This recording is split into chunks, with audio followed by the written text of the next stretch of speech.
For example నాకు అందరూ ఒకటే లెవెల్లో స్టూడెంట్స్ ఉన్నారనుకోండి, నాకు చెప్పడం ఈజీ అయింది, నేను ఎక్కువ నెంబర్ ఆఫ్ క్వశ్చన్స్ కూడా డిస్కస్ చేయగలుగుతా.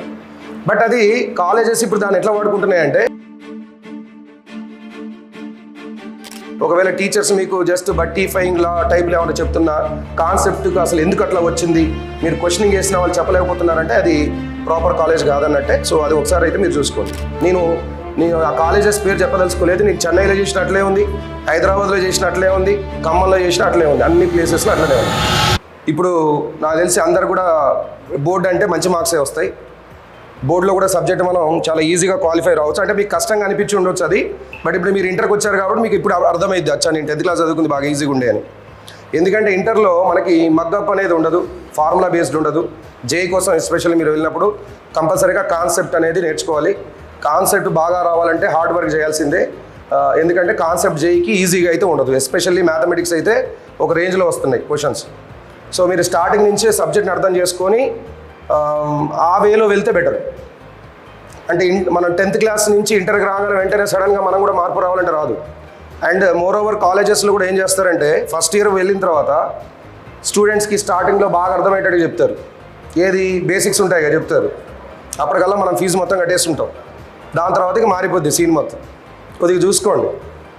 ఎందుకంటే మీరు స్టార్టింగ్లో డెమో క్లాసెస్ వినేటప్పుడు కానీ, లేదా మీరు ఫీ పే చేసేటప్పుడు కానీ అక్కడ ఉన్న టీచర్స్ స్టాండర్డ్స్ ఏంటి, ఏ రేంజ్లో చెప్తారు, అది వేదాంతు కావచ్చు, వేదాంతుకు బయట ఉన్న కాలేజెస్ కావచ్చు. ఎందుకంటే నేను దాదాపుగా ఖమ్మంలో నాకు అన్నీ తెలుసు, ఖమ్మంలో అన్నీ చూస్తూనే ఉన్నా. బొచ్చడి కాలేజెస్లో ఫస్ట్ ఒకటే బ్యాచ్ ఉంటుంది.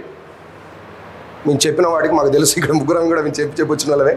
ఒకటే బ్యాచ్ ఉంటుంది, దాని కింద బ్యాచెస్ అన్నీ కూడా డబ్బులు కట్టడానికి మాత్రమే తప్ప వాళ్ళకి సీట్లు రావడానికి, ఆ కాలేజీకి డబ్బులు కట్టడానికే వాళ్ళు పనికి వస్తారని వాళ్ళ ఫీలింగ్, కాలేజెస్లో ఫీలింగ్.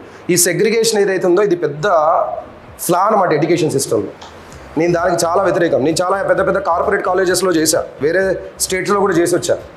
ఈ సెగ్రిగేషన్ వల్ల ప్రాబ్లం ఏంటంటే, ఒక ప్రిన్సిపల్ లేదా ఒక టీచరు ఒక స్టూడెంట్కి ఫేస్ మీద కొట్టేస్తాడు ఇట్లా, నీది అది 1, 2, 3, 4, నువ్వు 1 బ్యాచ్ కింద, నువ్వు 2 బ్యాచ్. అంటే వాడు వెళ్ళిన 1 మంత్కో 2 మంత్స్కే టీచరే డిసైడ్ చేస్తాడు, లేకపోతే అక్కడ ఉన్న ప్రిన్సిపల్ డిసైడ్ చేస్తాడు నువ్వు దేనికి పనికి రావని. అంటే ఒక 2 years తర్వాత ఎన్టీఏ వాడు ఎగ్జామ్ పెట్టి డిసైడ్ చేయాల్సింది ఒక 1 monthలోనే ఆ ప్రిన్సిపల్కి అంత తెలివితేటలు ఉంటాయి అన్నమాట. వాళ్ళకి డిసైడ్ చేసేసుకుంటారు. అంటే వాళ్ళకి అంత ఓపిక ఉండదు, అంత పేషెన్స్ ఉండదు. ఒక స్టూడెంట్కి రాకపోతే మనం దాదాపు ఒక 2 years వీడిని బాగా కష్టపడి చదివించి, వీడికి ఎడ్యుకేషన్ నాలెడ్జ్ని తెప్పించి, ఇంట్రెస్ట్ కల్పించి, లేని ఇంట్రెస్ట్ ఉన్ని మనం కల్పించి వీడిని పై స్థాయికి తీసుకెళ్ళి అప్పుడు వాడితో ర్యాంక్ కొట్టిద్దామనే పేషెన్స్ అనేది ఇక్కడ ఉన్న కాలేజెస్కి లేదు. ఎందుకంటే అలాంటి టీచర్స్ చాలా తక్కువ ఉన్నారు.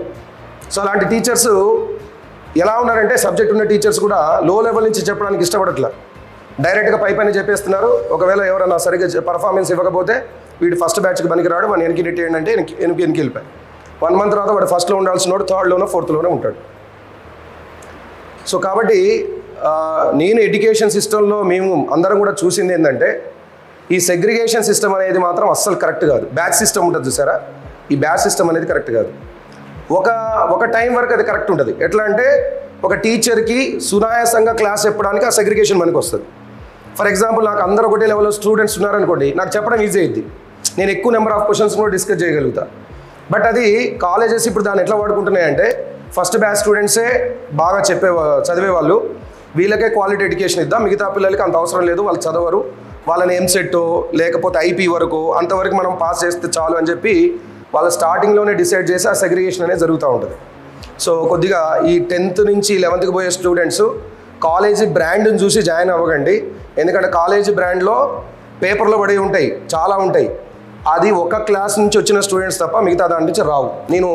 నేను ఆ కాలేజెస్ పేరు చెప్పదలుచుకోలేదు. నేను చెన్నైలో చేసినట్లే ఉంది, హైదరాబాద్లో చేసినట్లే ఉంది, ఖమ్మంలో చేసినట్లే ఉంది, అన్ని ప్లేసెస్లో అట్లనే ఉన్నాయి. కాబట్టి ఇది ఒకటి దృష్టిలో పెట్టుకోండి. మనం ఏం చేస్తామంటే పేరెంట్స్గా ఆ కాలేజ్ బెస్ట్ కాలేజ్ అనేది అక్కడ ఉన్న ర్యాంకును బట్టి డిసైడ్ చేస్తాం తప్ప నిజంగా అక్కడ ఎడ్యుకేషన్ ఎట్లా నడుస్తుంది, లాస్ట్ బ్యాచ్ పిల్లలకి ఏమైనా వచ్చిందా, 3rd బ్యాచ్ పిల్లలకి, 4th బ్యాచ్ పిల్లలకి ఏమైనా వచ్చిందా, ఇది కూడా మనం చూసేంత ఓపిక మన దగ్గర కూడా లేదు. కాలేజీలో ఫస్ట్ ర్యాంక్ కనపడగానే వెంటనే అక్కడ జాయిన్ చేస్తాం. సో కొద్దిగా చూసుకోండి. అండ్ పిల్లలు కూడా ఏంటంటే పూర్తి స్థాయిలో కాన్సెప్ట్ బేస్ మీద చదువుకోవడానికే మీరు ట్రై చేయండి. ఒకవేళ టీచర్స్ మీకు జస్ట్ బట్టిఫైయింగ్ లా టైప్లో ఏమైనా చెప్తున్నా, కాన్సెప్ట్కి అసలు ఎందుకు అట్లా వచ్చింది మీరు క్వశ్చనింగ్ చేసిన వాళ్ళు చెప్పలేకపోతున్నారంటే అది ప్రాపర్ కాలేజ్ కాదన్నట్టే. సో అది ఒకసారి అయితే మీరు చూసుకోండి.